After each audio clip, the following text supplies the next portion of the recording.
Boa noite para todos e todas. A gente vai começar, então, nossa programação da 18ª Primavera dos Museus. Essa programação ela acontece em todo o Brasil, em todos os museus e espaços culturais do Brasil. É uma semana que dura do dia 23 até o dia 29 de setembro. E hoje, aqui no museu, a gente teve esse dia especial, então, que a gente teve a nossa primeira oficina com o Léo Castilho, que é o Corpo Surdo no Museu e Agora. E, na parte da noite, a gente vai ter o nosso evento, nossa mesa de conversa, Libras no Museu, Políticas, Línguas e Representatividade Surda. Vou apresentar os convidados. A Rafaela, que é professora, atriz, poeta, produtora cultural. Léo Castilho, também, que é professor, artista, educador, ativista. O Jonatas, que é tradutor e ator também. A Bianca, que é professora, também estudante de museologia.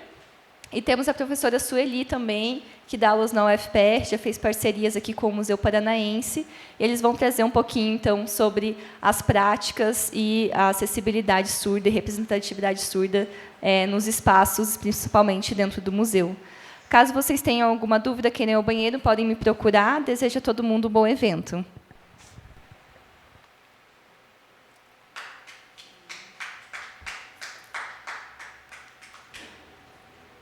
Boa noite a todos, todas, todos. Vejo aqui a comunidade surda presente essa noite, também a comunidade sinalizante que está participando junto, ouvintes, intérpretes participando. Fico muito feliz com todos aqui. A maioria, né, comunidade surda. Quem é da comunidade surda, por favor, levanta a mão aí, só para a gente sentir. A maioria é sinalizante, minoria é não sinalizante, não pertencente à comunidade surda. Então, primeira vez vendo a maioria surda vencendo, né? E os ouvintes como minoria, invertendo um pouco a lógica aqui no museu. Então, muito legal. Também acho que a gente sempre toca, né, o quanto é especial, o dia é especial, mas todos os dias são especiais, mas hoje é aniversário do MUPA, do Museu Paranaense, então é um orgulho estar aqui ocupando esse espaço nesse dia, fazendo aqui o bloco. Há um bolo de aniversário com a língua de sinais. Não sei se é a primeira vez que tem uma mesa sinalizada aqui no MUPA, não sei dizer, eu sei que a Sueli já teve um trabalho aqui, né, mas de ter esse público assim, é também especial em dobro, como o aniversário do MUPA, mas também como a primeira mesa surda, e também amanhã, que é o Dia dos Surdos, né, dia 26 de setembro, que se comemora o Dia dos Surdos, então triplamente especial essa ocupação aqui desse espaço do museu. E também é legal porque o conceito mais primordial dos estudos surdos, da comunidade surda, de conceito de deafhood, de surdidade. Acho que a maioria dos surdos conhecem, né, esse sinal, surdidade, do autor Page Led, que é um surdo inglês britânico. Vocês já devem ter visto a capa do livro dele, que é uma árvore com mãos. Então, é justamente essa busca da surdidade, né, que é o título do livro. E é uma metáfora muito interessante do museu. Não sei quem já assistiu em língua de sinais a tradução ou leu o livro. Fala sobre o museu, dessa entrada ao museu e ver diferentes obras que mostram sempre focalizando na audição, na orelha, no aparelho auditivo, na fala, a surdez enquanto um mote, trazendo essa história através da visão médica, clínico-terapêutica. E Page Led, ao se deparar com essas imagens, né, dessa tortura, da oralização, da reabilitação auditiva, vê o quanto isso não combina. Isso é a história, é o museu dos ouvintes, da opressão ao ouvinte sobre os surdos, e o quanto Page Led adentrou esse lugar para tentar inverter essa lógica e encontrar obras e encontrar obras de produções artísticas surdas, né, e sinalizantes, imaginar cenários em que imperadores, reis surdos, e pensar nessa surdidade tirando a surdez, a ideia de surdez médica, clínico-terapêutica, trazendo para uma surdidade, sinalidade, invertendo e subvertendo essa lógica, essa história, e entrando especialmente nessa grade ouvinte e invertendo essa lógica com a surdidade. E o que o Léo trouxe, né, que a surdidade é também o universo onde a gente estava conversando, né? Cada surdo tem dentro de si um universo. E hoje a gente está aqui dentro do museu.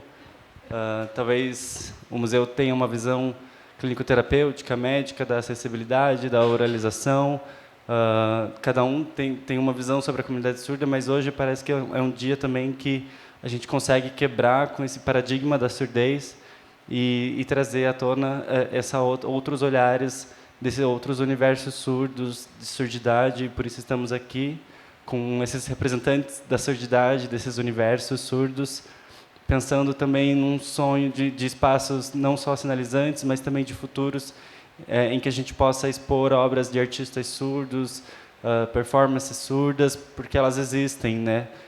Não vai nascer ainda, elas já estão acontecendo, já existe tudo isso acontecendo, mas ainda não está presente nos museus, porque os museus ainda estão com essa visão da surdez. Mas a gente, ocupando esses espaços artísticos, através do discurso, sim, é importante, através das falas que a gente vai fazer aqui, é super importante, mas a ocupação das paredes, das obras, das exposições desses espaços é super importante.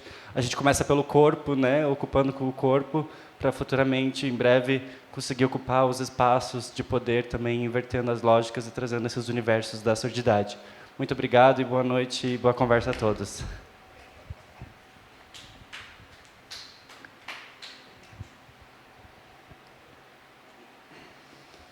Que lindo, né, o que o Jonatas disse hoje. Foi quase um poema, né? E ele está nesse meio, no meio dos surdos, e sente na pele, enquanto pessoa ouvinte, que é da comunidade surda, essa subjetividade, essa situação que nós vivemos. Também quero agradecer aos intérpretes que estão aqui, fazendo a nossa voz, né, traduzindo a nossa fala, então prestando a sua voz para nós, para a nossa sinalização. Nosso objetivo hoje é trazer língua de sinais para dentro do museu, né? A acessibilidade hoje é para você, ouvinte, que não sabe língua de sinais. A acessibilidade não é para os surdos hoje. A acessibilidade é para você, ouvinte, porque a nossa banca vai ser toda em língua de sinais, que é toda a nossa conversa, a nossa palestra. Eu gostaria de agradecer vocês que aceitaram, né, vir nesse mês de setembro, que é tão significativo para os surdos, o mês azul, né? Então, ter essa conexão, esse empoderamento, e a gente mostrar um pouquinho, trazer visibilidade para a língua, da língua de sinais aqui para o museu, e sentindo aqui o afeto de vocês e o carinho de vocês aqui. E vocês como pessoas muito queridas e especiais para a comunidade surda. Então, agradecemos o museu também pela abertura, né, e aceitar sediar essa mesa. E nós vamos ver agora, né, com mais pessoas surdas estudando. Você, Bianca, pode ser modelo, referência, mas qual vai ser a consequência dessa primeira mesa em língua de sinais, né, com a Sueli, toda poderosa, abrindo portas aí como pessoa ouvinte, mas que também é da comunidade surda, ok? Então, ali sempre de boca vermelha, batom vermelho. Então, agora, neste momento, eu vou começar aqui fazendo algumas perguntas para o Léo, né, que veio prestigiar o nosso evento. Ele não é de Curitiba, e nós vamos sugar aqui todas as informações possíveis dele, aproveitando que ele veio para Curitiba. Então, eu quero perguntar para você, Léo. Você... Deixa eu prestar atenção na pergunta aqui. Estou de olho. Ok, vou aproveitar que eu tenho aqui um roteirinho das perguntas, tá? E vou usar uma pequena cola. Tá? Nós somos bilíngues, então vocês já sabem, né? Eu leio em português, mas eu faço aqui em Libras. Léozão, você trabalha muito tempo em museus em São Paulo, né? Eu gostaria que você contasse um pouquinho para nós como é a tua experiência lá nos museus de São Paulo, quais são as atividades que você faz, algumas adaptações ou não. Como é seu trabalho nos museus lá de São Paulo? No MAN, por gentileza. Jaga. A Manu está falando alguma coisa? O que é? Não, presta atenção aqui, não estou falando, está filmando, usando o celular. Brincadeira. Por causa de ontem, né? Estou brincando. A gente se encontrou. Bom, vamos lá. É muito legal essa pergunta. Eu trabalho com um museu lá, o MAN, Museu de Arte Moderna. É um museu de arte moderna de São Paulo. Man.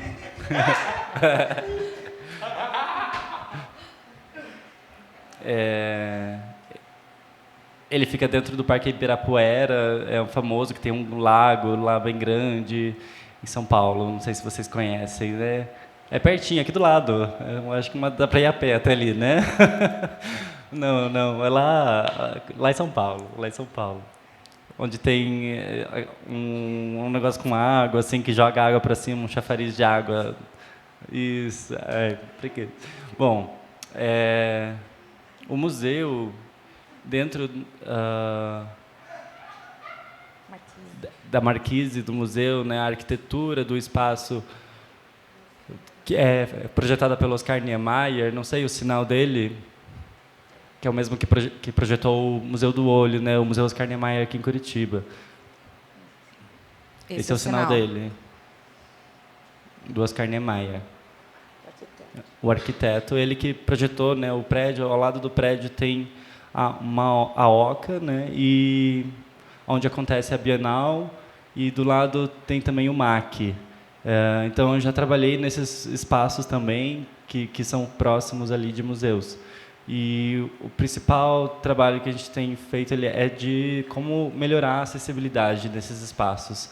Eu fui ver como eu daria as telas, pensando em recursos tecnológicos que poderiam ser colocados nesses espaços, pensando o tamanho da tela, pensando se crianças surdas, por exemplo, como que elas receberiam esse material, qual a posição dessa tela, a inclinação, a altura dela, para que, pensando as melhores formas de conseguir pensar arquitetonicamente essa acessibilidade para as pessoas que fossem visitar o museu.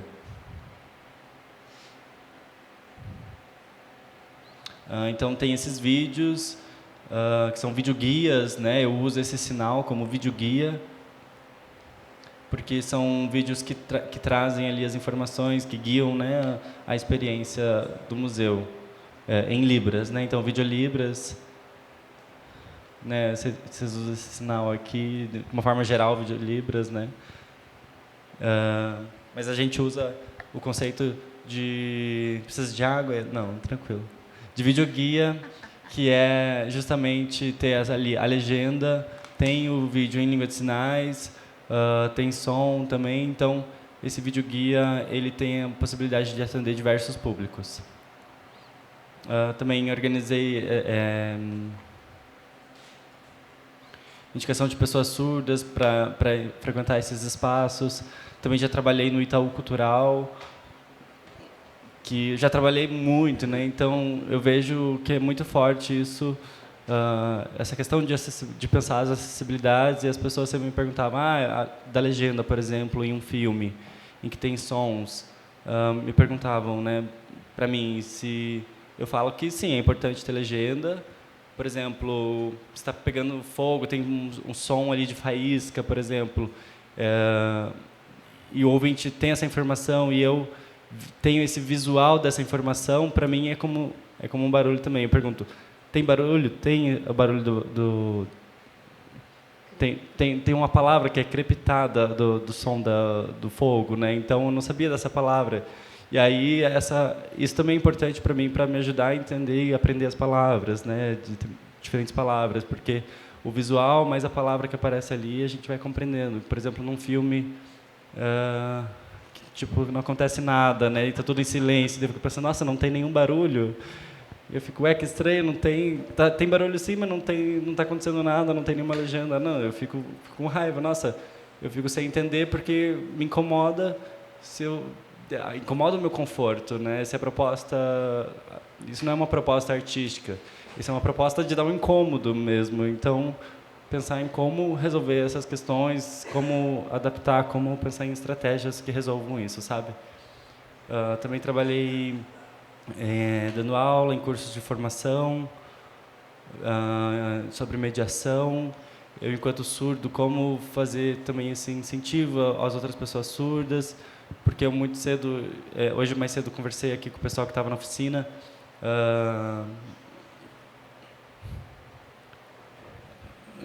Enfim, não tem mais tempo para falar, mas... Não, tem mais pergunta, não precisa falar tudo agora, não. uma contribuição importante, né? Quanto tempo você trabalha em museu já, Léo?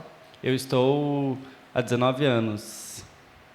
Morando, né? 19 anos morando em São Paulo. 19 anos com o museu. Olha quanto tempo. Agora Isso. eu quero fazer uma pergunta para a Bianca. Bianca, tudo bem? Você é formada em Letras Libras, né? Está fazendo uma segunda graduação, no momento está estudando o curso de Museologia, certo? Muito chique esse sinal, né? Até o sinal Certo. é chique, gente, ó, Museologia, não é chiquérrimo? É um sinal, né, que tem um pouco da esse sinal já demonstra, é icônico, né? Já mostra um pouquinho da profissão que tem essa graduação. Como é a tua rotina enquanto aluna desse curso, Bianca? Você pode contar um pouquinho para nós? Eu sou formada em Letras Libras. Eu comecei a graduação em Letras Libras e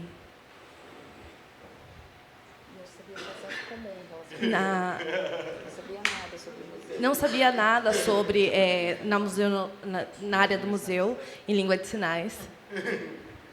Mais Fiquei ou menos, dependente um pouquinho. Sabia um pouquinho. Sabia um pouquinho. Estava começando, gatinhando ainda. E fui aprendendo, fui adquirindo a língua.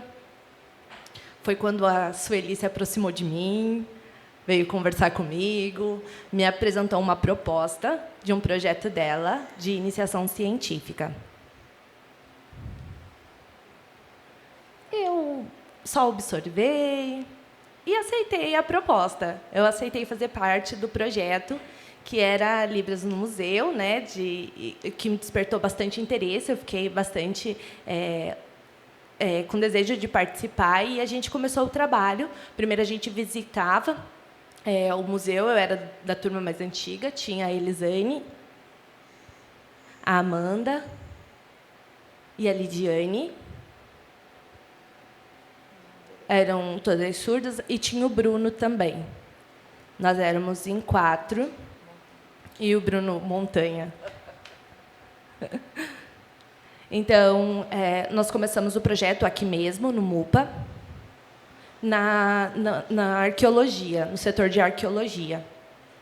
E começamos os trabalhos de conhecer o texto, adaptar, gravamos também videoguias. A gente foi primeiro conhecendo, se apropriando de todo o acervo, conhecendo todos os materiais. Primeiro foi sobre... a gente fez... O segundo foi imigrantes, a gente fez uma primeira temática. E a gente foi aprendendo e adquirindo todo esse trabalho. E daí eu me formei em Letras Libras, né? E esse desejo de continuar pesquisando ainda mais a fundo sobre o tema de museu me despertou muito interesse. Era muita informação que eu queria me aprofundar. Isso, a gente continuou. O projeto primeiro era na Bolsa e depois a gente teve um projeto voluntário no MAC. Terminou primeiro aqui do MUPA, daí a gente foi para o Museu do Holocausto. Fizemos um ano presencialmente e, por conta da pandemia, depois a gente precisou mudar para o remoto. E foi muito difícil, porque a gente não estava ali, a gente não podia ver, a gente não podia tocar. O acervo, a gente não tinha esse acesso ao acervo. Então, a gente não podia pegar para assinar, para criar os sinais. A gente era tudo remoto, né, por lives e tal. Então, a Manu também, né, nessa etapa, a Manu já estava presente também. Sueli falou que a Manu podia estar presente aqui também na mesa. Então, a gente começou a conversar e pensar em vários sinais, porque não existia nada para o Holocausto. A gente não tinha os sinais referentes a esse museu.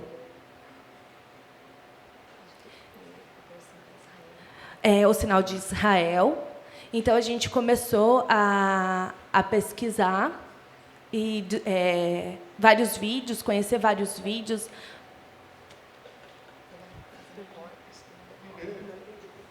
Então, a gente desenvolveu várias pesquisas para conseguir ter domínio sobre esse assunto e conseguir. Então, a gente também pegou muita coisa do Gestuno para poder utilizar e desenvolver o material dentro desse museu.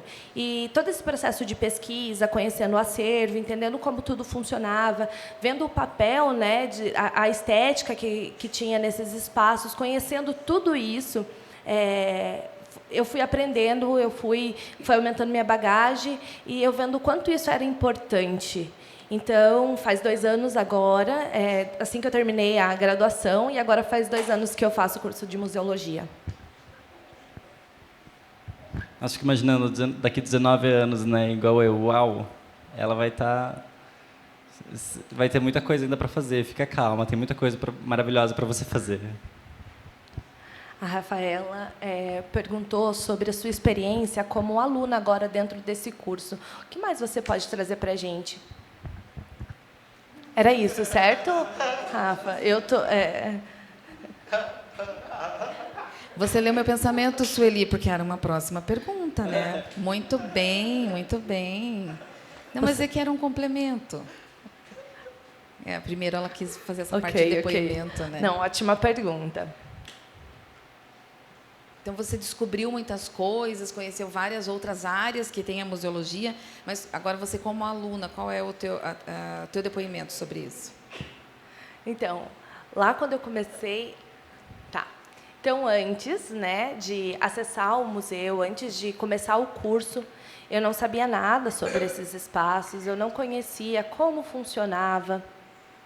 A profissão, eu desconhecia tudo isso, né? Então, era apenas letras libras que eu estudava e a curiosidade em interpretar e traduzir esses espaços. E foi vindo, foi passeando, foi conhecendo os espaços. E daí foi que eu fui entendendo as palavras, o quanto era difícil compreender tudo isso. Os intérpretes acabavam traduzindo para auxiliar todo esse processo. E muita teoria.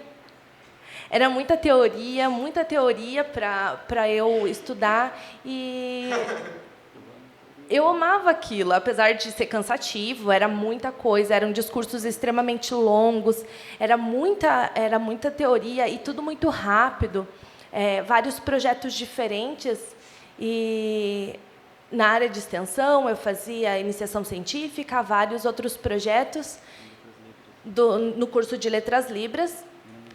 E museologia muito mais. Hoje eu vejo que é uma carga muito mais pesada, são muita coisa para ler, muita teoria para estudar, muitos projetos que existem. Então, eu vejo que ele demanda muita coisa e precisa ser adaptado muita coisa. Então, por isso que é a dificuldade. Os termos técnicos que existem, é isso que é a principal dificuldade, é um grande desafio dentro do curso. Verdade. Quando você terminar, e você volta para contar para a gente como foi essa segunda metade. Beleza. Maravilhosa. Então, a professora Sueli, sambista, nas horas vagas. Desculpe, eu tenho que acrescentar essa informação, né, complementar essa informação na apresentação dela, né, de esquerda, óbvio. Então, professora Sueli, esse é o sinal da professora Sueli. Você, como pesquisadora na área de políticas de educação bilíngue para surdos, né? Você poderia nos contar um pouquinho sobre qual a importância da acessibilidade às políticas públicas em relação à educação bilíngue para o público surdo nos museus? Contem um pouquinho para nós. Eu posso primeiro me apresentar, né? Dar boa noite ao público, boa noite a todos vocês. Tem muitas pessoas que eu não conheço, algumas pessoas só que eu não conheço, a maioria eu conheço. Já fui apresentado, meu nome é Sueli e esse é o meu sinal. Eu sou professora na Universidade Federal do Paraná, no curso de Letras Libras. E também na pós-graduação, na linha da educação, diversidade, diferença e desigualdade social. Então, eu quero agradecer primeiramente ao convite para estar participando dessa especialíssima mesa. Eu quero também agradecer a Rafa, ao Jonatas pelo convite e dizer que hoje, aqui no MUPA, né, a gente começa um projeto no... Não, a primeira vez que a gente veio aqui para iniciar um projeto foi aqui no MUPA, foi aqui que a gente começou o nosso projeto, foi nessa sala. Então, fazer parte dessa mesa hoje, eu, como ouvinte, né, participando dessa mesa, estamos em minoria hoje, os ouvintes, né, mas isso é um sentimento de orgulho, de grande emoção. Eu nunca faço palestra sinalizando, né?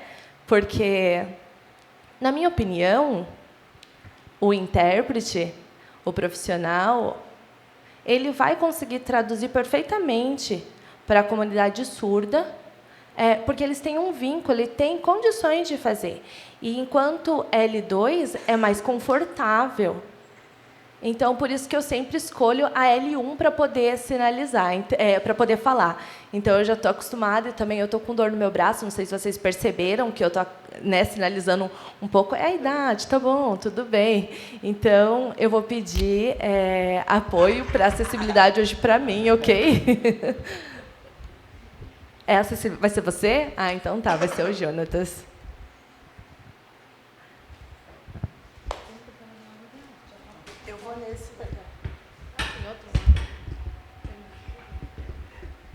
Alô, já usei meus minutos da resposta para falar, apresentar, mas, enfim, né, é uma emoção mesmo estar aqui. E queria falar um pouco assim dessa experiência do Letras Libras na política linguística de acessibilidade a museus, à cultura e à arte em geral. Quem me conhece, né, já sabe que eu sou do fervo, né? Eu sempre, desde sempre, fui uma professora, né, ligada à questão da arte, da cultura, desde sempre, à política, né? Então, eu acho que, como professor, a gente só é pleno, né, se a gente transita nesses vários espaços, né, como formador, né, quando a gente se propõe a ser formador. E eu acho que eu levei isso para o curso de Letras Libras, né, eu fui a primeira coordenadora do curso, em 2015. Então, para mim, é impossível pensar um espaço formativo com foco só na língua, né, porque a língua é um produto da cultura, né? E os surdos, falam Libras, mas são brasileiros, são curitibanos, são paranaenses, estão inseridos numa sociedade, e essa sociedade que fala um português atravessado pela cultura, né, desses espaços onde as pessoas estão convivendo, esse espaço que é tenso, tem muitas relações de poder, enfim. Então, eu sempre tive a preocupação de levar isso para o currículo de Letras Libras, e lá nós somos 4 professores ouvintes e 10 surdos. Agora, 8, né? 2 se afastaram, mas... Então, tem uma maioria surda lá também, né? Então, eu assim, tinha essa preocupação de trazer colegas surdos para outros espaços, né? Como é o caso do museu. E o que aconteceu da relação Letras Libras com o espaço museológico, né, é que o MUPA foi o primeiro lugar que nos convidou. A gente não veio aqui bater na porta para estar aqui. Em 2017, eu já tinha outros projetos de arte e cultura, mas o então diretor do museu me chamou e falou assim: olha, a gente quer começar um projeto aqui de acessibilidade para surdos, né? E o que você acha, enfim. E aí começou, né? E a gente ficou muito feliz, né? Porque veio ao encontro dessa relação de que não é só o letras libras que forma sobre língua, né? A gente tem que buscar a língua na cultura, nos espaços sociais em que a língua circula. E havia surdos aqui, que vinham aqui fazer visita, né? E aí começou, né, a coisa do projeto Libras no Museu, que é esse sinal que a Bianca vai fazer aqui, né? Que foi um sinal criado pela Elisane, que foi a Elisane, isso, a primeira, uma das primeiras, né? Então, assim, para começar a responder essa pergunta da Rafa, né, a gente queria assim trazer um histórico para quem está nos ouvindo e vai nos ouvir depois pelo YouTube. O movimento surdo é muito jovem, né? Assim, no sentido de mobilização, organização política, né? Eu sempre estive envolvida com o movimento surdo desde o início, acho bem importante isso. E o que eu percebi? Né? Que houve 3 etapas no histórico de lutas do movimento surdo. A primeira etapa, né, é o reconhecimento da língua, né? Os surdos sinalizantes queriam respeito à sua língua, porque o oralismo, né, era um sistema de opressão que proibia a sinalização, que obrigava, enfim, né, a ter uma identidade muito espelhada nos ouvintes, né? Então, a gente ficou bons anos, e aqui tem vários lutadores, né? Priscila conheci nesse momento, outras pessoas aqui, né, presentes também nesse momento, e isso era lá pelos anos, final dos anos 90, 2000. Né? A Priscila disse, não fala a nossa idade, mas não adianta. Temos que falar, é por aí. Né? Alguns ainda não tinham nascido. E aí, depois disso, veio lei de Libras no Paraná, enfim. Nacionalmente, parece que todo mundo compreendeu a importância de ter lei de Libras, né, como um aspecto da política linguística. Aí eu percebo que a segunda fase do movimento surdo, né, a partir de 2008, 2009, 2010, né, começou a empunhar, né? As bandeiras sobre a educação bilíngue. Né? Então, queremos educação bilíngue nas escolas, não somos deficientes, queremos uma nova visão sobre a pessoa surda, enfim. E aí, a segunda geração de lutas é a geração da educação bilíngue, que ainda está presente. Mas eu percebo que, mais recentemente, os surdos, justamente como resultado da inclusão e da educação bilíngue, eles agora estão muito ligados em outras bandeiras de luta, né? Que são bandeiras que a gente pode chamar interseccionais. Né? Então, os negros surdos, né, estão se reunindo para as suas questões raciais, tem a questão das mulheres surdas, feminismo surdo, enfim, outros espaços de luta que não passam apenas pela identidade linguística dos surdos. E eu acho que é nesse contexto que as políticas para museu estão situadas. Né? Porque, no museu, a gente vai dialogar com outras áreas de conhecimento, que não só a linguística. Né? A gente vai lidar com representações. O museu é um espaço de luta política, porque o que está representado aqui é uma narrativa sobre a sociedade, sobre que tipo de pessoa viveu, né, historicamente, que tipo de pessoa exerceu poder. Então, assim, isso é fundamental para, como fez a oficina do Léo hoje, não apenas o corpo surdo ocupar o espaço, mas também disputar a narrativa. Né? O que vai ser dito aqui nesse espaço sobre mim? Né? Não é? Então, para mim, o projeto Libras no Museu está muito, muito, muito além de só ter uma janela com intérprete, né?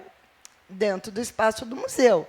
Os surdos têm que estar aqui produzindo conhecimento, porque eles também são parte. Tem surdo desde muito tempo, desde que a humanidade existe, né? Tem surdo na humanidade, né? Ser surdo faz parte, né, do perfil humano, né? Então, é isso. Essa foi a ideia. Aí eu vou tentar aqui. Espera aí.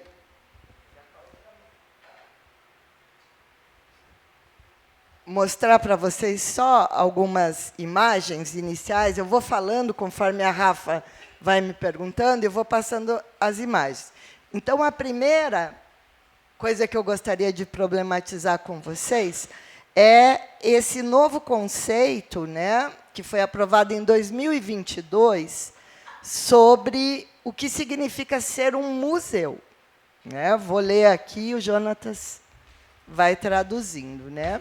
O museu é uma instituição permanente, sem fins lucrativos e a serviço da sociedade, que pesquisa, coleciona, conserva, interpreta, expõe o patrimônio material e imaterial, abertos ao público, acessíveis e inclusivos. Veja que tem duas palavras.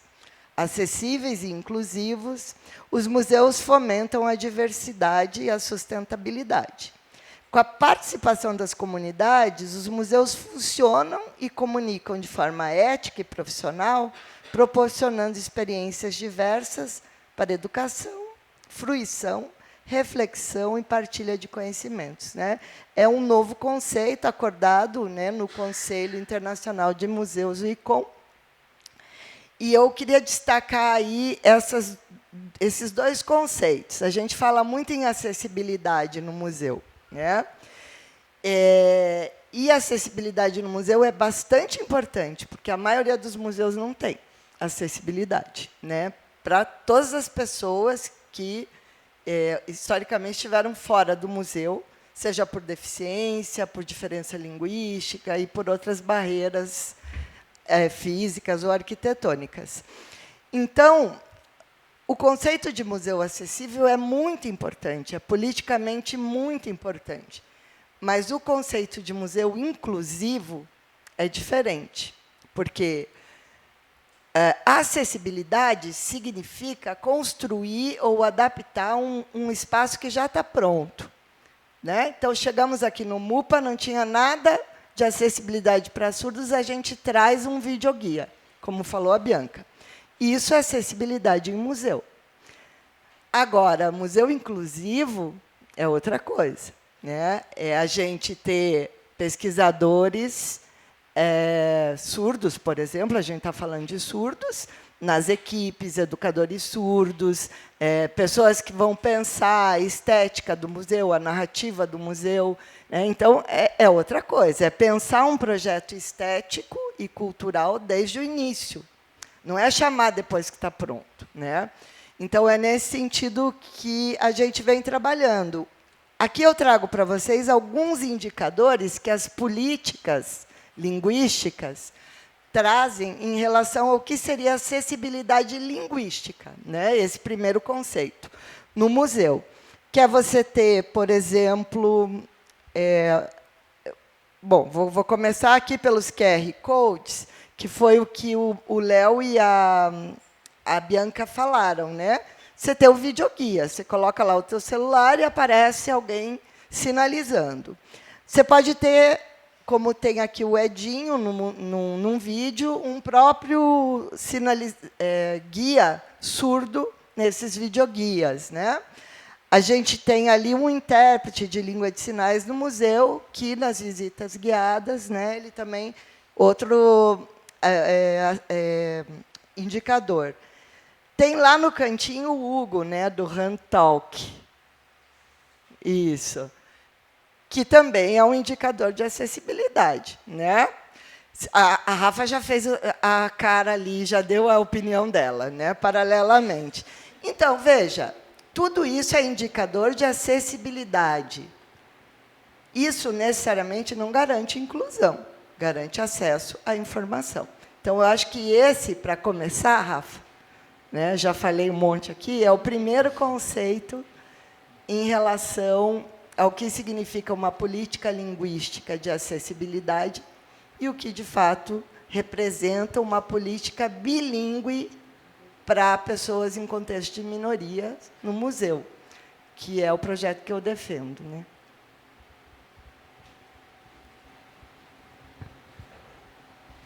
Nossa, muito interessante. Vocês perceberam? Vocês precisam decorar isso, não podem esquecer que a inclusão não significa que alguém diz é inclusão e o surdo está incluído. Não, é defender uma outra política, né? A política bilíngue. Então, continuando, vou retomar aqui com o Léo e depois a gente volta para a professora Sueli. Léo, qual você acha assim, o maior desafio para aumentar o interesse Foi um desafio, né? Você comentou a implementação desses projetos lá nos museus em São Paulo, mas como despertar no surdo o interesse em frequentar o museu e em participar do museu? O que você... Quando você entra no museu, o que mais, quando você entrou a primeira vez, o que mais te desafiou em transformar esse espaço chamativo para a comunidade surda? Interessante para a comunidade surda. Eu lembro que lá atrás... Vou tentar lembrar... Pode ser que eu vá e volte na história, mas eu lembro que a comunidade surda tem uma história com a língua de sinais sempre, né? A língua de sinais... Sempre a língua de sinais, a fofoca, a história, então... A história está sempre presente, né? O surdo ama a história, não é mesmo?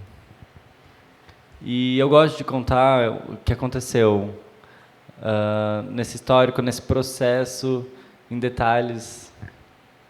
Quando eu entrei no museu, eu tinha vontade de criar uma história, né? Vendo uma obra de arte, criar uma história. Percebendo ali todos os detalhes, por exemplo, poderia contar para alguém ali, complementar coisas que poderiam acontecer, né, fazendo uma história. Então isso é um desafio porque a obra não está falando nada, né? Em si a obra ela te dá o significado ali para o espaço, mas quem cria é você, quem cria é o surdo que está ali visitando. Então ao conversar, ao dialogar, discutir isso, vendo o que está pensando ali nos elementos que podem trazer ali da sua percepção, perceber o tempo, o espaço, pensar o processo, pensar como foi o processo de pintura, qual o formato, né? Ali tem um traço de uma tal forma ou um respingo de uma outra forma. Então, esse diálogo sobre... porque o surdo gosta de pensar, né, no detalhe da imagens, que nem ali, por exemplo, parece que eu vendo o tempo todo, é como se eu vejo olhos, né, de uma coruja lá em cima, assim, o desenho do bico da coruja, né? Você consegue, a gente vai imaginando ali essa imagem, parece que essa coruja está me olhando aqui, assim, me encarando, não é? Do papel de parede. Então, pode ser que ela esteja brava, não sei se ela está feliz aqui de ver a gente. Uma máscara de carnaval também, né? A Sueli falou. E ela pode ir mudando com flores, né? Uma coroa com flores. Ela vai mudando. Então, tem mais gente chegando aqui. Vamos lá, gente. Uma pessoa especial.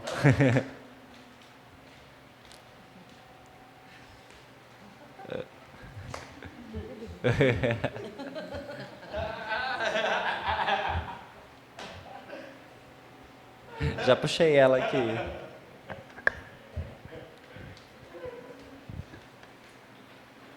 Não, tá certo, a artista assim, emocionada.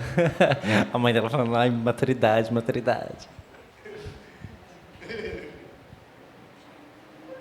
Uma educada. Bom, mas é isso. E...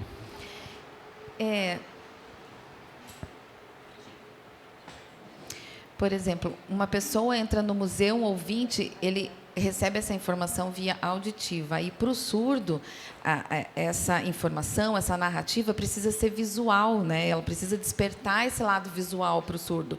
Então, é diferente, é um outro processo. É verdade, porque dentro do museu a gente pode brincar com as palavras, a gente pode brincar com os sinais, com os espaços, né? A gente pode expandir isso de diversas formas.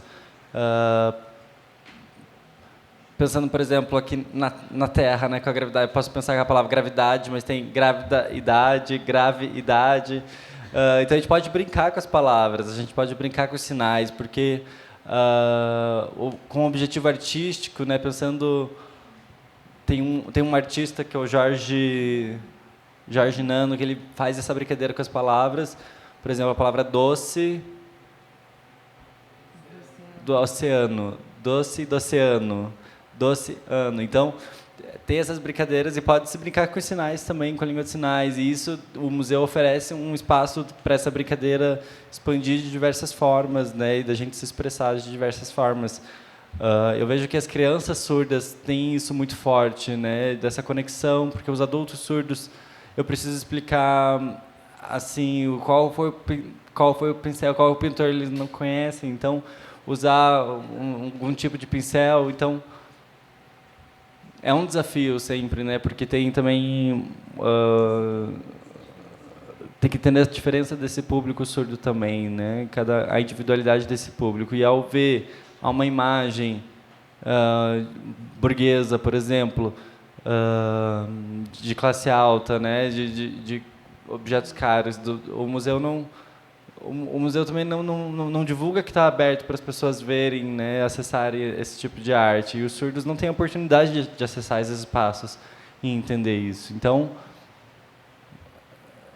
eu fico muito ansioso de ver que tem muitos surdos artistas esperando ansiosamente para ocupar esses espaços de museu com a comunidade surda, né? E os surdos também precisam conhecer mais os museus. Nos traz assim, nos deixa a reflexão, né, num quadro muito conhecido, que é a Mona Lisa, de Da Vinci. Então, por exemplo, vocês acham que todos os surdos conhecem a história por trás desse quadro, como minha os amiga. ouvintes? É, amiga dele, né, Mona Lisa. Bianca, obrigado, Léo. Você é muito cativante. A gente vai ficar um tempão aqui com você, mas eu preciso fazer as perguntas aqui para Bianca também. Então, Me fez refletir. é uma oportunidade de influência, né? Isso. A cabeça Verdade. está fervilhando de ideias. Bianca, você participou iniciação científica, tendo como orientadora a professora Sueli, que está aqui, e gostaria que você contasse um pouquinho mais como que foi esse participar desse projeto, e como você se sente fazendo parte depois que você viu o projeto pronto, você viu a tua contribuição. Qual é o teu sentimento hoje de ter feito parte desse processo? Então, eu trabalhei nesse processo de adaptação, de entender a teoria por trás de todo o acervo. A gente fez todo um trabalho de letramento para conseguir entender sobre todos os materiais, peças. Então, foi um processo extremamente visual. A gente conseguia adaptar e entender todo esse mundo, todo esse universo, igual o Léo falou, né? De poder expandir. Não adianta só a gente chegar, ver um objeto e não entender a história dele, não saber o significado. Parece que falta alguma coisa, falta uma interação, uma comunicação, uma didática para conseguir acessar esse acervo e conseguir compreender o todo dele. Então, com o letramento, a gente pôde a gente criou os vídeos guias. Está aqui, ó. Obrigada, Sueli, muito obrigada. Então, aqui, ó, foi bem no início do nosso trabalho, foi bem esse. Essa era a equipe, e a gente foi adaptando e criando. Depois do letramento, a gente criou os vídeos guias. Então, foi todo um trabalho bilíngue, onde a gente estudava as duas línguas para conseguir criar todo esse material, tanto a L1, a L2. O museu abriu as portas para a gente de uma maneira impecável. Teve acesso de todo surdo. Isso foi muito importante, esse processo da gente entender os conceitos. Ali, ó, tem as fotos. A gente gravou vídeos, teve materiais. Desculpem, gente, eu estava aqui super imersa na palestra e perdi. Eu estava assim. Perdão, o intérprete também erra, gente. Desculpa aí. Eu estava vendo aqui as imagens e quero que você conte um pouquinho sobre a tua experiência, Bianca. Bem-vindos. Então, vamos lá. Foi? Isso. Beleza? Isso. Posso ir? Ó, você vendo esse projeto agora, relembrando, né, todo esse material concretizado, as adaptações, então, conte um pouquinho como foi participar disso. Então, o primeiro passo foi a gente for guiado dentro do museu para conhecer todo o acervo, conhecer todos os materiais. Então, a gente tinha disponibilizado uma sala onde mostrava todo esse acervo que tinha guardado, diversas temáticas. Não sei se vocês conhecem, aqui dentro, a gente... depois tem uma sala ali sobre moedas antigas. Daí tem um corredor, ainda tem? Eu não sei se continua o mesmo acervo. Não, estou dando exemplo. Então, a gente, logo depois passando ela, a gente acessava, descia num espaço ali que fica destinado aos funcionários no subsolo, apenas para a gente... conseguir realizar toda essa atividade. Ali ficava o pessoal dos imigrantes, depois a gente viu também dos indígenas, porque ele é dividido em temáticas, né? O museu ele é dividido pelas temáticas. Então, a gente escolheu, primeiro porque o museu tinha um acervo muito grande, então não dava para a gente trabalhar em todo ele. Então, a gente escolheu um nicho e foi aumentando com o passar do tempo. Percebi ali, tem a imagem. Isso, a gente escolheu... definia os sinais e daí gravava. Se tinha falha, a gente regravava. Tinha todo um processo de analisar depois os vídeos.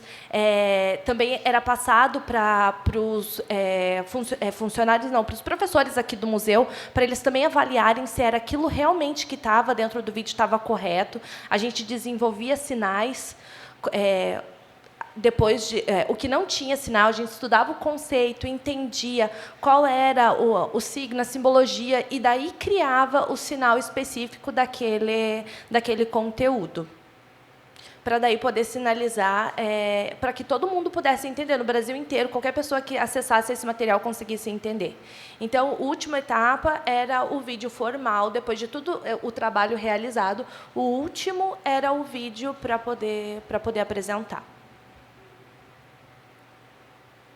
Então, depois que a gente via que o vídeo estava aprovado, que todo mundo aprovava, que era carimbado, agora sim está tudo certo, estava tudo estruturado, a estética já estava legal, que estava pronto, tinha a legenda, tinha o áudio, tudo que já estava pronto, o vídeo, toda a estrutura dele daí era aprovada também pelo museu. Então, aqui a gente pode ver o material que a gente desenvolveu. Excelente. Muito bom. É isso?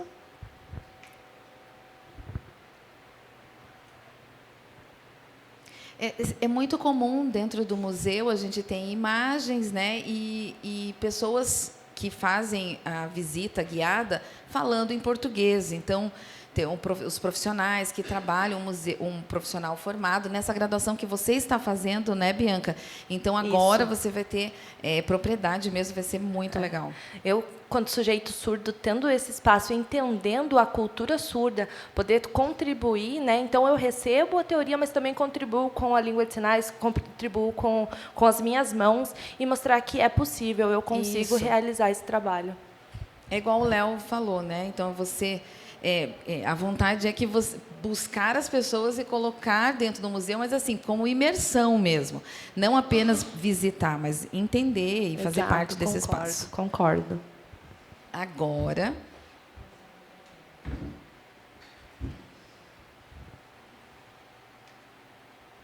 Sueli.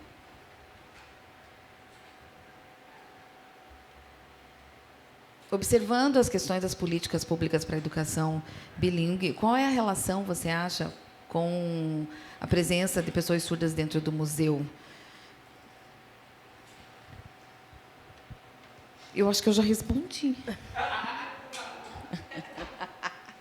Não é mesmo? Mas, desculpe, a gente não... Você pode repetir a pergunta? A gente não viu tua sinalização. Então, por exemplo, quais são as políticas públicas, mais especificadamente, que são adotadas hoje, que podem contribuir com a comunidade surda em relação ao museu também? Políticas públicas que têm a ver com o museu, ou de acessibilidade linguística, o que mais você acha que podem ser adotadas agora que contribuem para esse trabalho? Só um pouquinho. Então, assim, eu vou falar de políticas que eu conheço nacionalmente, tenho estudado, né, o que tem sido feito no Brasil em relação a políticas linguísticas e de acessibilidade, né? Então, hoje, né, aqui tem um exemplo de um projeto. Tem muita ONG, né, participando de edital, né, organizações sociais, enfim, participando de editais de acessibilidade. Então, a gente vê que essa é uma política que tem difundido bastante essa preocupação com a acessibilidade nos museus. Então, aqui eu estou trazendo para vocês um exemplo, né?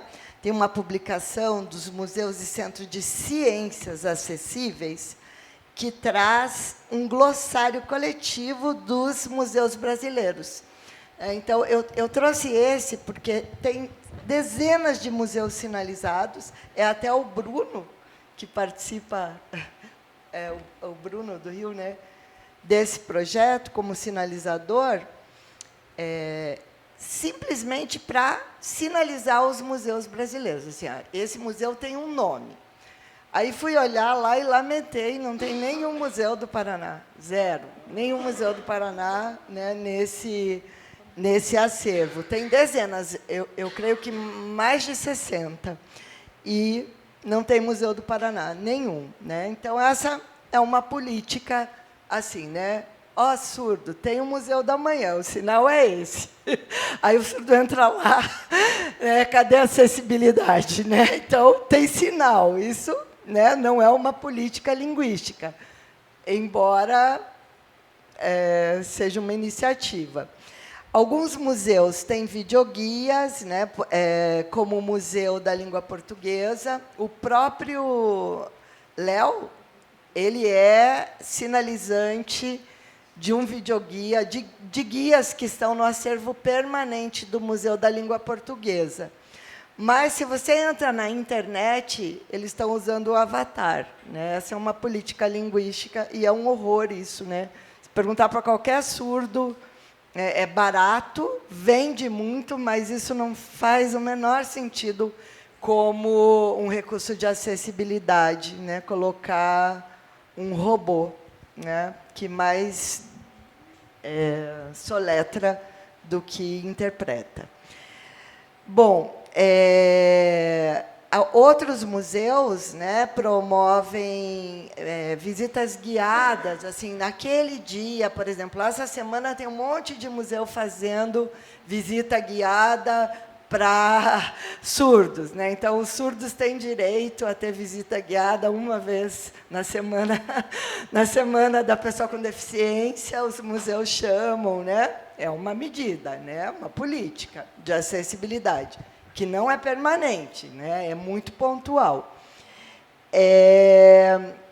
Há também, Rafa, muitas pesquisas sendo realizadas. Eu trouxe uma, que é uma pesquisa feita por uma surda, a Franciele, eu participei da banca dela, uma pesquisa de mestrado, em que ela avalia já a política de acessibilidade do Memorial JK. Então, lá no Memorial JK, é todo acessível. Eles têm telões, aqui embaixo dá para ver um telão, né, o tamanho do intérprete, telões em todo o espaço do acervo, né? E aí você está circulando e os vídeos estão sendo narrados para os ouvintes. Tem também outras línguas, e, né, o fone para outras línguas e os intérpretes ali. É muito legal esse mestrado, porque ela avalia, né, inclusive a tradução do intérprete, né? Ela avalia na pesquisa dela. Então, assim, políticas são várias, né? Eu acho assim que cada espaço, dependendo da mobilização da comunidade surda, a gente vai ter mais pressão ou menos pressão para ter acessibilidade e política de acessibilidade. Então, hoje, tem um monte de surdo aqui, né? Vamos ver, depois dessa mesa, se vocês vão bater nas portas dos museus que não têm acessibilidade, porque começa como uma demanda da população que necessita, né? Não adianta o ouvinte ir lá dizer, eu tenho um projeto. É o surdo que tem que pedir, né? E, a partir daí, as pessoas vão procurar quem sabe fazer, né? Fluindo Libras está aqui, né? Fazendo um excelente trabalho. Esse é um trabalho de formação, né? Trazer os surdos para dentro do museu, fazer essa relação com a comunidade, fazer pesquisa, né? Por isso, no Letras Libras, né? Cada ano eu nunca deixo morrer o projeto. Está saindo um, eu já pego outro novo. Eu queria pegar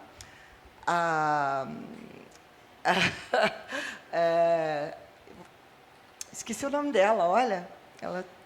Sinal.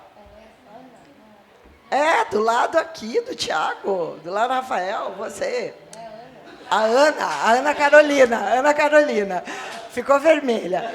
Ana Carolina, você é caloura, vamos entrar no Libras do Museu. Já estou em outro projeto, infelizmente, e outro projeto que paga mais.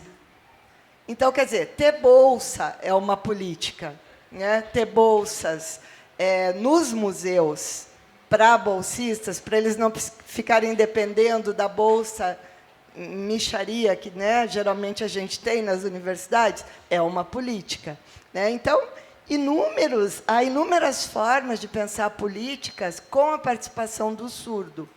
E aí, para finalizar, é que o projeto Libras no Museu traz um diferencial para mim, né? Na minha visão. Não é tradução. Eu acho que isso faz toda a diferença. Para o leigo, você olha uma pessoa sinalizando, você não sabe se é surdo ou ouvinte está sinalizando, né? Então, a gente vem trabalhando essa questão do protagonismo surdo, desde o planejamento, a organização do material, a execução, a finalização e a avaliação do produto. É isso que diferencia o Libras no Museu de outros projetos, porque é muito mais fácil para o museu contratar um intérprete. Contrata o intérprete, coloca lá, ele fica disponível, quando chega o surdo, e é muito mais valioso ter o surdo na equipe de educadores do museu. Então, a ideia do Libras no Museu aqui, no Museu do Holocausto e agora no Museu de Anatomia, que são os 3 projetos, né? Então, aqui, para vocês verem, tem a Manu, né, que está ali, que foi da 2ª geração. Passou. Mas tem o Bruno Montanha, tem vários surdos, né? A Manu está lembrando, foi muito divertido, e foi mesmo, né? Que a Manu é um avião, assim, para sinalizar. A gente desliga a tomada dessa menina, porque ela tem que ser acessível para os surdos. Então, a gente diz assim, né? Desliga a tomada. Ela ia lá e era incrível, né? E a Bianca, toda calma... A Bianca lá, toda didática, devagar. Aí, quando trocava, vinha a Manu, surdo, dava um tilt ali no videoguia, né? Porque são perfis diferentes, né? E é assim, a comunidade surda é assim. Tem surdo que sinaliza rápido, devagar, bimodal. E é essa identificação que a gente quer trazer para o videoguia. Por isso que a gente insiste aí em ter o surdo, mas aí tem que envolver a equipe do museu, tem que fazer curso de Libras no museu, tem que fazer a formação dos surdos. A equipe do museu toda está envolvida. Isso é inclusão, é trabalhar junto, é trabalhar coletivamente. E demora, né? Mais fácil lá é contratar um intérprete que já está pronto. Mas aí é outro conceito, né? Então, a gente tem que saber diferenciar. Ó, aqui, a gente está fazendo no Museu de Anatomia Comparada, na UFPR, um projeto que teve a Bianca, né, que já saiu, a Manu lá de novo, até na foto ela não para quieta. E Milena, que pela primeira vez está saindo do curso de Letras Libras, Milena, e indo para o curso de veterinária, né? Esse ano tem, nesse projeto, lá no Museu de Anatomia, tem um menino da ciência da computação, que é o Felipe, indicado pela Priscila, né? Então, a gente está nessa etapa. Lá, para produzir os videoguias, né, a gente está demorando 3 anos, porque tem 5.000 peças no acervo. Esse é outro problema. Aqui no MUPA, a gente escolheu um setor. Mudou o acervo, o videoguia saiu, né? Então, não tem mais videoguia. A gente precisa urgente bater na porta do MUPA. Esse evento é para vocês colocarem assim: não sairemos do MUPA enquanto não tiver videoguia novo. Né? Porque aqui começou a nossa história, né? Esse é o museu de referência, a gente tem que ter novo videoguia aqui, né? Dar continuidade a esse projeto. E, por fim, falar disso, né? Da falta de sinais termo, aqui, né? Linfático, né? Sistema linfático. Eles fazem pesquisa, eles fazem comparação, eles criam sinal, né? Aqui um sinal, a criação de um sinal, né? Ela não está sinalizando? Sinalizou mais uma vez? Vamos ver. Aí. Isso é um rascunho, né? A Bianca vai complementar. Só complementando, o Museu de Anatomia Comparada faz parte a Manu e a Milena.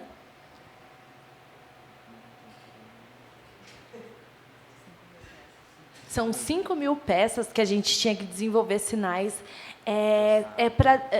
São detalhes minúsculos. Era impossível, era muito difícil. E a Milena, ela, sim, que é acadêmica de medicina veterinária, a gente não sabia nada do acervo, não entendia nada de anatomia, completamente não era a nossa área, a gente não entendia. Foi com muita troca com a Milena, foi com muito estudo com ela, para poder entender os nervos, cada uma das estruturas que é apresentada, não é, Manu? A Manu, era muita coisa para conseguir compreender. É pouco, 5.000 é pouco. Bom, está muito gostoso o nosso papo, né? Dá vontade de ficar aqui mais tempo, só vendo toda essa discussão, mas eu vou pedir, então, que quando... agora, para fechar nossa mesa, que vocês, cada um de vocês, convidados hoje, passe algumas dicas para as pessoas que estão aqui, e pensando também sobre surdofuturismo. Você pensar, esse é o sinal, ó, surdofuturismo. Qual é o museu do futuro para surdo? Então, qual é a sua ideia, seu sonho para o futuro? Léo, o que você acha? Mais resumidamente, ok?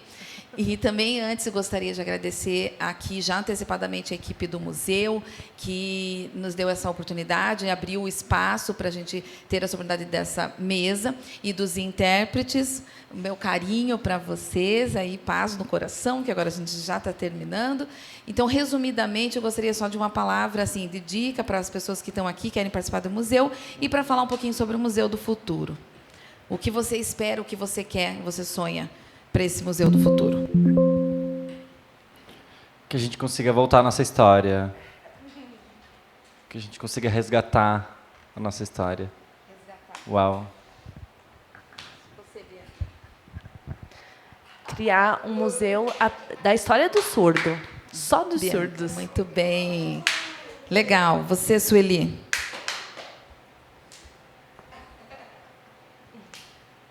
São tantas coisas que não sei, mas eu concordo com a ideia da Bianca e do Léo. E sempre assim com empatia, porque os surdos querem ter um museu próprio, um museu do surdo, conta a história do surdo, a narrativa, né?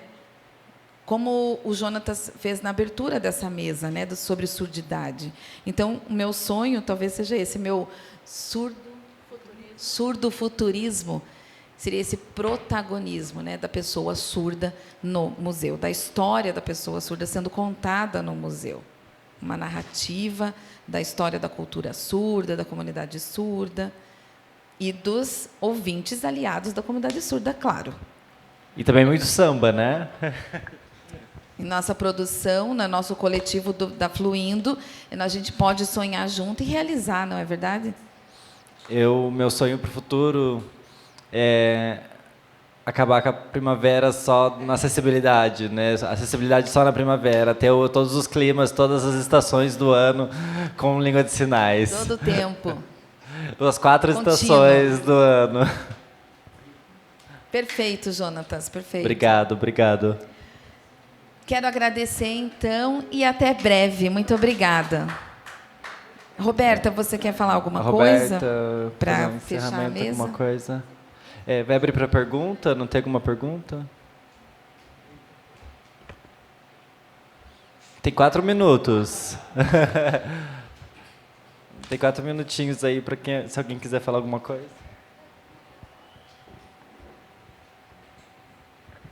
Ana Luísa.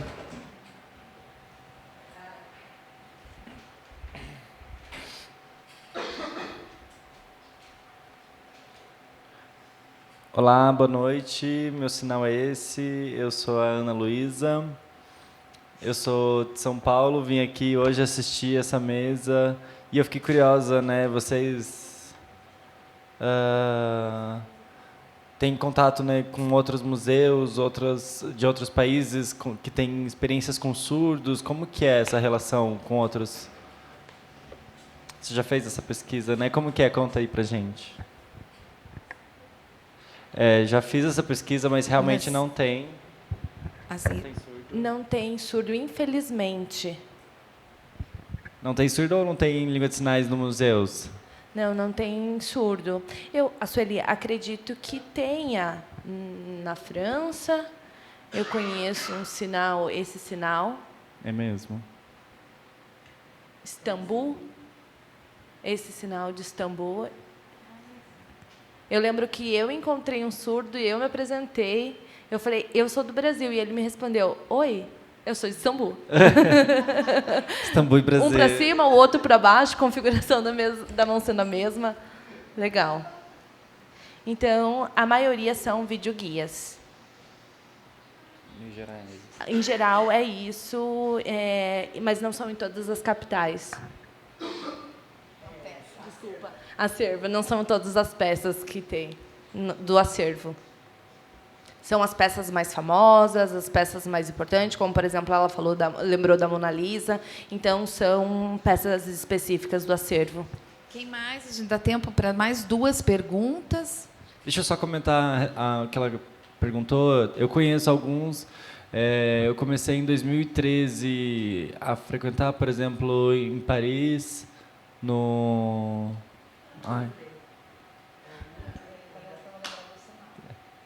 O Louvre, acho que o sinal é assim, algum lugar assim, esqueci o sinal certo, mas é alguma coisa assim, o Louvre. Antes de 2013 não tinha. Eu acho que começou mais ou menos em 2014, 2015, estou tentando lembrar porque eu fui várias vezes lá, né? Mas em 2015 que começou a ter mais acessibilidade lá no Louvre. E, claro, ainda não é tudo, né? Porque também o Louvre é gigante, você caminha assim das 9 da manhã às 6 da tarde e não anda tudo, é enorme, é muita coisa, você não consegue imaginar assim, o quanta coisa que tem lá, você não aguenta ficar lá, tipo, eu entrei às 9 da manhã e até às 2 da tarde eu estava lá assim, eu já estava cansado e tinha muita coisa, eu falei, não, chega, vamos embora. Imagina, é muita coisa mesmo. Então, tem alguns lugares que tem, por exemplo, também tem um museu na Espanha, que tem eu sei que tem um museu na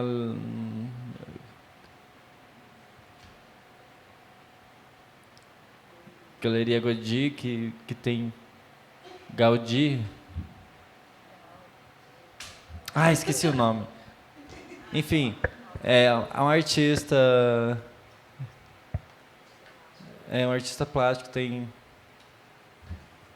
Em Versalhes... Em Versalhes tem... Então, tem algumas coisas, já fui muito turista, né? Alguns pontos turísticos tem, aos pouquinhos vai aumentando, né? Mas deixa eu contar uma história também rapidinho. Eu conheci uma mulher no Chile, que é nossa amiga, e ela é surda, né, do Chile, e ela trabalha com restauração de obras de arte, né? E ela é surda. E ela é nossa amiga, né? E eu esqueci, a verdade. Preciso conhecer. Precisa passar esse contato, né? Você conhece, né? Você conheceu ela? Lembra se você teve contato com ela, Jonathan? Ah, sim. Ela é artista do teatro também, né? Eu achava que ela era só do teatro.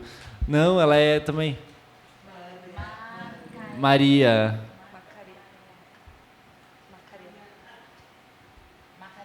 Macarena? Macarenha.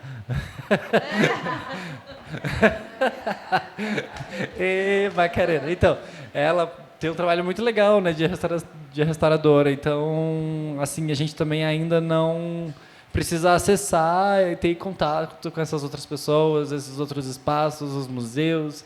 A gente precisa estabelecer esses contatos também. Por isso, desculpa.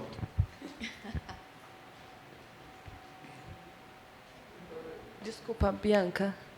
Tem mais uma pergunta da Ana.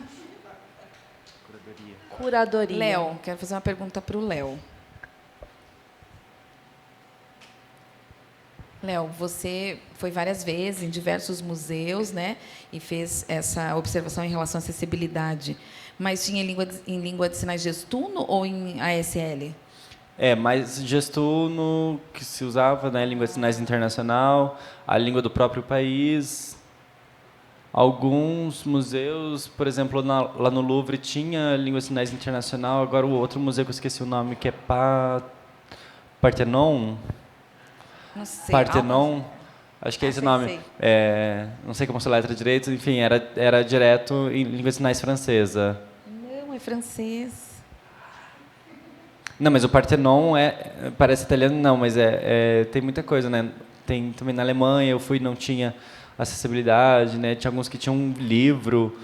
Eu fiquei vendo assim, peguei o livro, tipo, nossa, estranho, né? Fui ver assim um guiazão enorme, daí tinha também tradução com legenda, Legal. enfim. E no Brasil tem museus com gestuno? Não, rapidinho. Ok, você viu nesses outros países, mas e no Brasil? Só Libras ou tem gestuno também? Onde você visitou? Ah, não, ainda não. Porque o problema também que falta é... É porque se a gente tem turismo de pessoas fora do país, não vão ter acesso, né? Eu, enquanto educador presencial, sim, né? Mas em Brasil, daí só Libras, né? A gente tem que abrir essas portas, né? Abrir esses espaços. Ah, entendi. Legal. Muito obrigada, Léo. Gestuno também presencialmente é legal, né? Ver uma pessoa, né? O Léo conhece várias culturas, muito viajado. Ixi, até... Muito chique. Quero dar um recadinho assim, né? Final, amanhã também vai ter um evento ali na UFPR, no MAI, amanhã à noite, sobre acessibilidade de museu, todo mundo convidado. A Bianca vai estar lá na mesa. Mas o que eu queria falar é que tem alguns intérpretes aqui, né? Sobre surdofuturologia, né? Estava aqui pensando enquanto, né, vocês vinham. O que a gente precisa, né? A gente precisa, assim como nas gerações de luta do movimento surdo, a gente precisa chegar aos museus via projetos de acessibilidade. Então, como é que chega? Chega com um intérprete, porque é mais fácil. Mas esse intérprete precisa agregar para as equipes do museu os educadores surdos, os guias surdos. E aí a gente vai ter um projeto inclusivo, à medida que o museu comece a conviver com as pessoas surdas e entender, né, o que significa museu inclusivo. Vou dizer, acessibilidade em museu, né? Eu acho que esse é o papel que esse coletivo, vocês, Rafa, Jonatas, Fluindo, enfim, está cumprindo nesse museu aqui, né? Então, a gente agora precisa trazer isso para o acervo. Esse trabalho maravilhoso que vocês estão fazendo no teatro, na arte, né, na cultura, enfim, né? Eu acho que é isso. São 2 recados, né? O meu recado de ouvinte para o surdo futurologia. Intérprete e futurologia.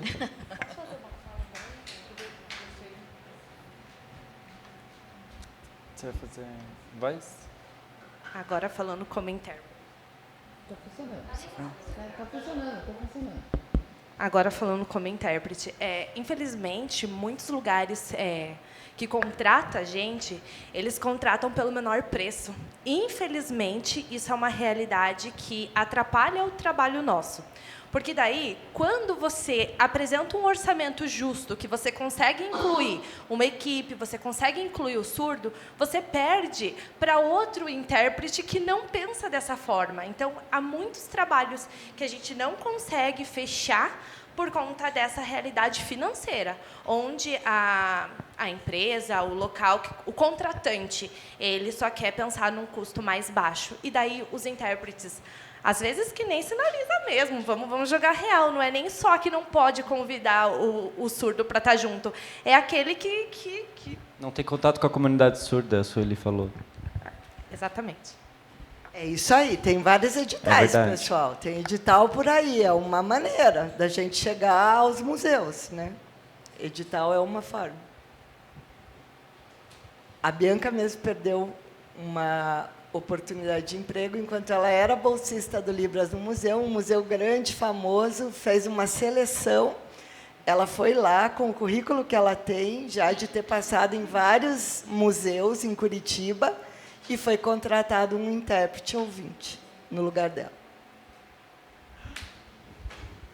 Então, Entre 4 que eu disputei, eles escolheram outro ouvinte. Você precisa ir lá dar um tapa na cara deles, assim.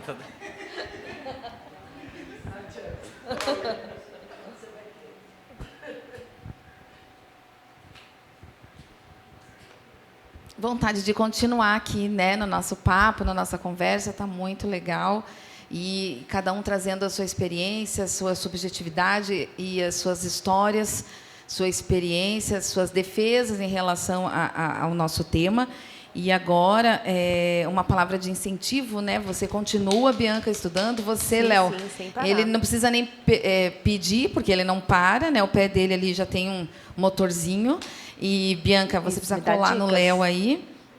Sim, vou estar E junto. quero agradecer a todos vocês por essa energia boa nesse coletivo hoje e pensar, e a gente está aqui com o horário já vencido.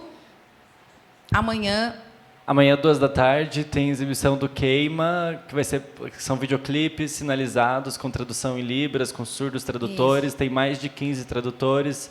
Tem também um bate-papo sobre esse processo Isso de mesmo. produção da Libras. Né? Aqui ela está com a bolsinha, né? Vai ser no MAC, que está ocupando o espaço do Museu Oscar Niemeyer. Também tem, por último, a comunidade... A história da comunidade surda, a Sueli, né, falou sobre a surdidade. A comunidade surda usa a palavra comunidade, né, mas comunidade significa estar presente em convivência.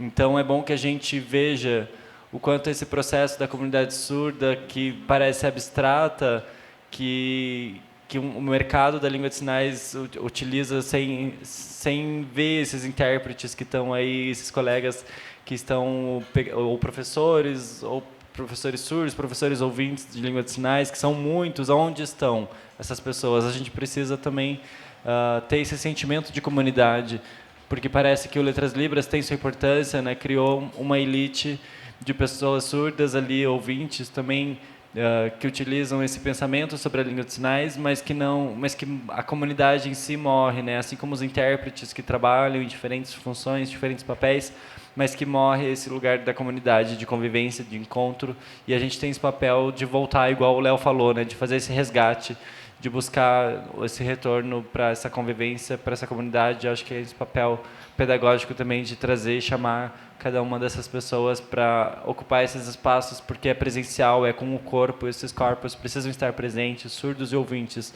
Não é só o trabalho como intérprete ou o trabalho como professor de Libras e ganhar junto. dinheiro através da língua de sinais, né? O Deaf Money. É necessário junto. lutar junto essa bandeira. Surdos e ouvintes podem trabalhar juntos, por que não? Não é mesmo? E esperar, não esperar o Trabalhar movimento junto, surdo, gente, né? por que não? Que é muito rico, é riquíssimo. Juntos, surdos e ouvintes, mandando todo mundo calar a boca. Vai ser lindo. Deaf Power, poder surdo, poder surdo. Obrigado. Obrigado, gente.